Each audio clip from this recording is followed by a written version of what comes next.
ఆంధ్రప్రదేశ్ రాష్ట్రంలో గడిచిన కొన్నేళ్లుగా ఇనాం భూములకు సంబంధించి చాలా సమస్యలు వస్తున్నాయి. మరీ ముఖ్యంగా 2012లో అప్పటి సుప్రీంకోర్టు తీర్పు మేరకు ఆంధ్రప్రదేశ్ ఇనాం అబాలిషన్ చట్టానికి ఏదైతే ఒక చట్ట సవరణ వచ్చిందో దాని వలన ఇనాం భూమి ఉండి పట్టాలు పొందిన వాళ్ళు కూడా ఇబ్బందులు ఎదుర్కొంటున్న పరిస్థితి.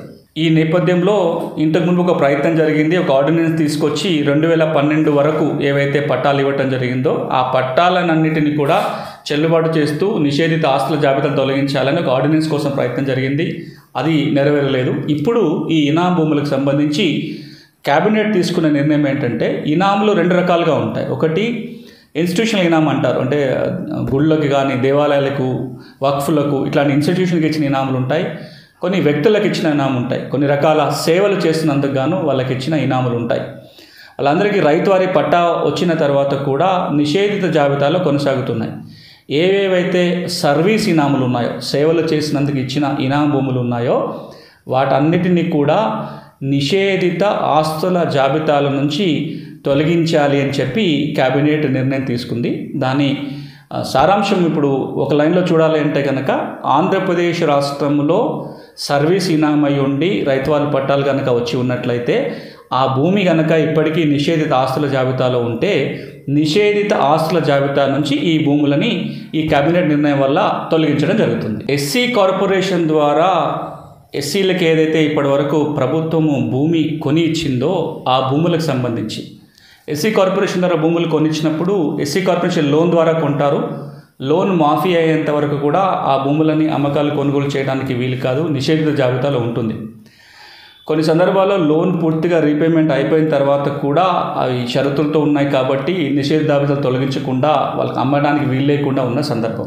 ఈ నేపథ్యంలో 2 నిర్ణయాలు క్యాబినెట్ తీసుకోవడం జరిగింది ఈ ఎస్సీ కార్పొరేషన్ ద్వారా కొని ఇచ్చిన భూములకు సంబంధించి. ఒకటి, ఇంకా ఏవైతే పెండింగ్ లోన్లు ఉన్నాయో, రుణాలు ఇంకా తీర్చకుండా ఉన్న వాళ్ళు ఉన్నారో ఆ రుణాలన్నింటినీ మాఫీ చేయటం జరుగుతుంది.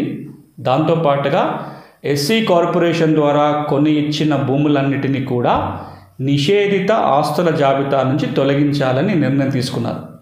ఇంత మునుపెట్లయితే అసైన్మెంట్ భూములని పూర్తి పట్టా హక్కులు కల్పించే నిర్ణయం తీసుకుందో, ఇప్పుడు ఈ ఎస్సీ కార్పొరేషన్ ద్వారా కొని ఇచ్చిన భూములు కూడా పూర్తి పట్టా హక్కులు వస్తాయి. వాటి మీద అన్ని రకాల హక్కులని అనుభవించడానికి అవకాశం ఏర్పడుతుంది కేబినెట్ నిర్ణయం ద్వారా. ప్రభుత్వం చెప్తున్న లెక్కల ప్రకారమే దాదాపుగా 16,213 ఎకరాలకు సంబంధించి 14,223 మంది ఎస్సీల చేతిలో ఉన్న ఈ భూములు ఈ రోజున రుణాలు మాఫీ అవుతాయి, సంపూర్ణమైన హక్కులు దక్కుతాయి కేబినెట్ నిర్ణయం వల్ల. ఈ లంక భూముల పైన ఇప్పటిదాకా చాలా వివాదాలు ఉన్నాయి. చాలామంది ఈ భూములు అనుభవిస్తున్నా సరే కొంత సొసైటీల చేతిలో ఈ భూములు ఉండటమో, లేదా ఏకసాల్ పట్టాలంటే 1 సంవత్సరం కోసం పనికి వచ్చే పట్టాలే ఇచ్చేవాళ్ళు. ఈ లంక భూములపై హక్కులు కావాలని చాలా కాలంగా వస్తున్న డిమాండ్ నేపథ్యంలో దాదాపుగా 9,600 ఎకరాల లంక భూములపై కొన్ని షరతులతో కూడిన సాగు హక్కులు కల్పించడం కోసం కేబినెట్ నిర్ణయం తీసుకుంది. ఇప్పుడున్న కొన్ని చట్టాల మేరకు ఈ లంక భూముల అన్నిటిపైన డీకేటీ పట్టాలు ఇవ్వడానికి కుదరదు.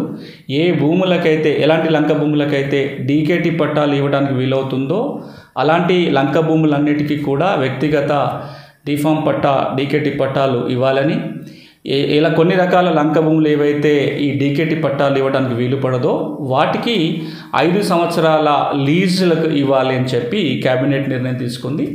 ఈ నిర్ణయం ఫలితంగా 9,600 ఎకరాల లంక భూములని సాగు చేసుకునే హక్కులు వస్తాయి.